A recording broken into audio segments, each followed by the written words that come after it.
Hello, welcome to CATEX TV. My name is Frank Fortunato. Today is Thursday, August 22nd, 2013. Well, once again in the Middle East, it's France leading the charge of the Western democracies, as they did in Libya, in the institution almost unilaterally of a no-fly zone. France is saying that if in fact the Syrian regime of President Assad did in fact use chemical weapons yesterday in an attack in the Damascus suburbs, then the Western world must act. The international community needs to respond forcefully, said the French foreign minister. He said there is no question of sending troops to Syria. However, there are many things we can do, such as airstrikes, institution of a no-fly zone, etc. The United States and Britain have now joined the bandwagon. Something is going to happen in the next several days. There's no doubt there's a UN team on the ground right now in Syria investigating other allegations of chemical weapons use. Presumably they're going to be able to find out about this one.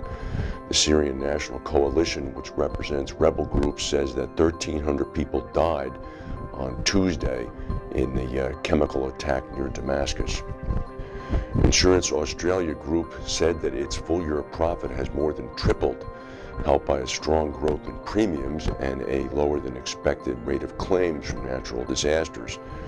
There's a reason why Warren Buffett's company is trying to get into Australia and New Zealand, and that's because it's one of the few places where premium rates have gone up. And they've gone up because, of course, of massive disasters that have occurred over there. IAG, which sells home, motor, and commercial insurance across Australia and New Zealand, made a net profit of 776 million Australian dollars, up from 207 million the year before. They saw an overall premium increase rate of about 11.8%. Insofar as an improvement goes, they also had seen a decrease in claims, which came in at $464 million. They had budgeted for $620 million, so no wonder they had a very good year.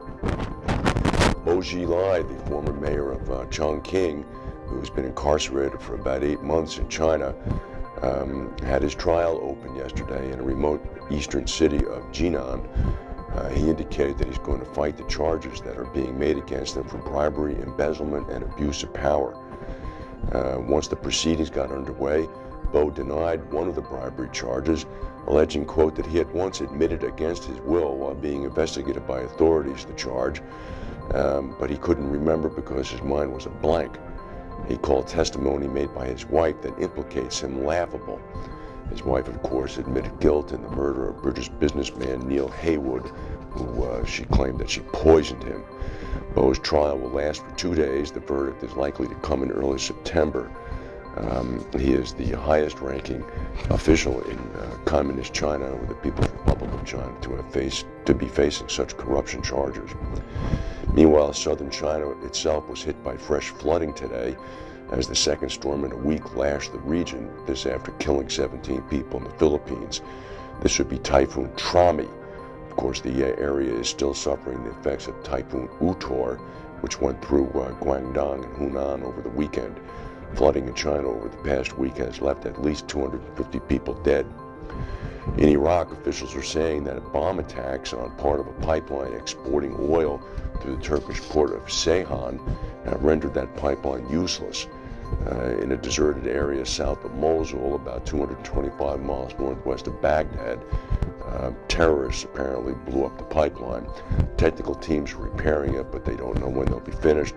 That pipeline currently sees about 600,000 barrels of oil a day going through it. That comprises about 25% of all of Iraq's exports. And here's an interesting statistic. Google has been surpassed by Yahoo as the most visited website in the world. This is as of the month of July. Yahoo received 196.6 million unique visitors in July, compared to Google's 192.3 million. It marked the first time in 2 years that Google is not the reigning internet king. Yahoo last held the top spot in May of 2011. That's the news for today. If we have any breaking news, we'll come back and tell you. Thank you for watching.